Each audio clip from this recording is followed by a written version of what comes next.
It's been sitting here for about 3 weeks. Getting a little dusty from sitting in an open shed. We'll see if it starts up.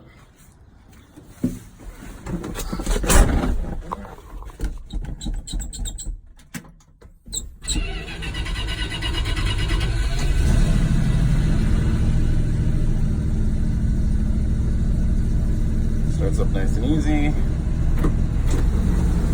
Back around and take it off of the high idle camper.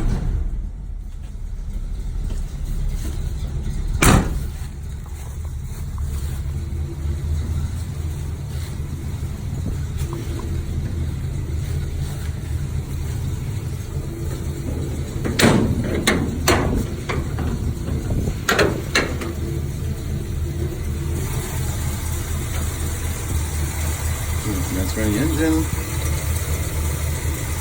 Idle's nice and smooth when it's cold even. It's shaky there, but once it warms up it'll be perfect. No leaks or anything. Engine's original as far as I know, but it's kind of hard to tell with these things. It's the right era. It's got the cast iron water pump, the correct pulley setup for that year, the right type of alternator, etc. So I'm assuming it's the original one. It does have a Edelbrock carb put on a few years back and manifold.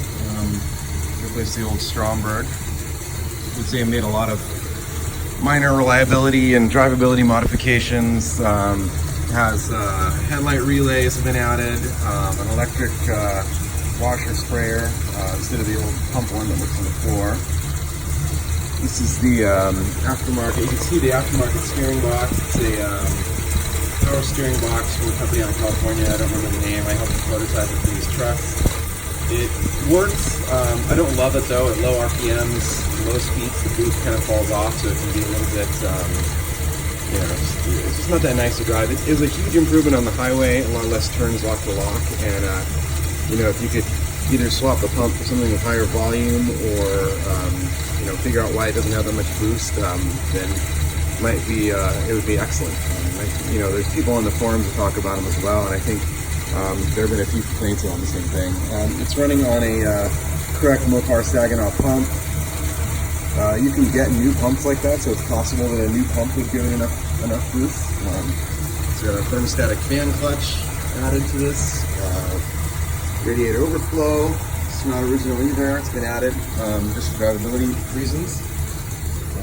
You can see the truck's very clean. It was completely disassembled. Every nut and bolt on the truck is either new, replated, or reproduction wherever I could find. So, you know, like all these body bolts are the original type. All the, you know, windshield washer hardware's been recad plated. Electronic voltage regulator there, replacing the original points type. All the rubber bumpers are new, or were new. This grill is actually a steel grill that's been powder coated silver to look like the aluminum ones. I couldn't find a straight aluminum one, so I had a company powder coat it silver. All the brackets on the engine, all the small parts under the hood were powder coated. The inner fender winders are powder coated. Frame itself was stripped down, wire brushed what little surface rust there was, and then painted with epoxy primer and a coat of an enamel with hardener in it. You can see the only, you know, the doors and the rockers is an original California truck. There's never been any rust in the rockers.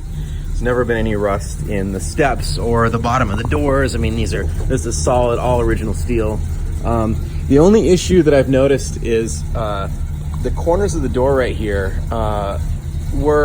They had rust holes, some rust holes, some pitting, and when we restored the truck, we sandblasted those down, and I filled them with lead, and it looks like they're blistering, but the funny thing is that it actually started right after the paint job was complete, so I actually think it's more of an issue of the prep of the lead rather than any new rust coming through. Bumpers, the rear light-duty bumper, extremely hard to find.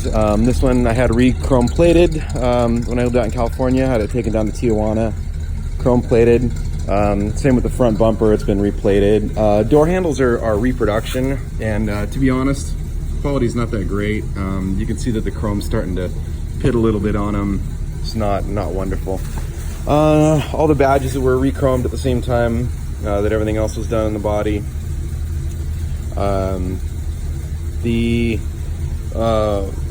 Factory light duty mirrors, very hard to find the stems, especially the passenger side one on the other side. I have both of those. These were both powder coated white, so that they'd last better than just painting them.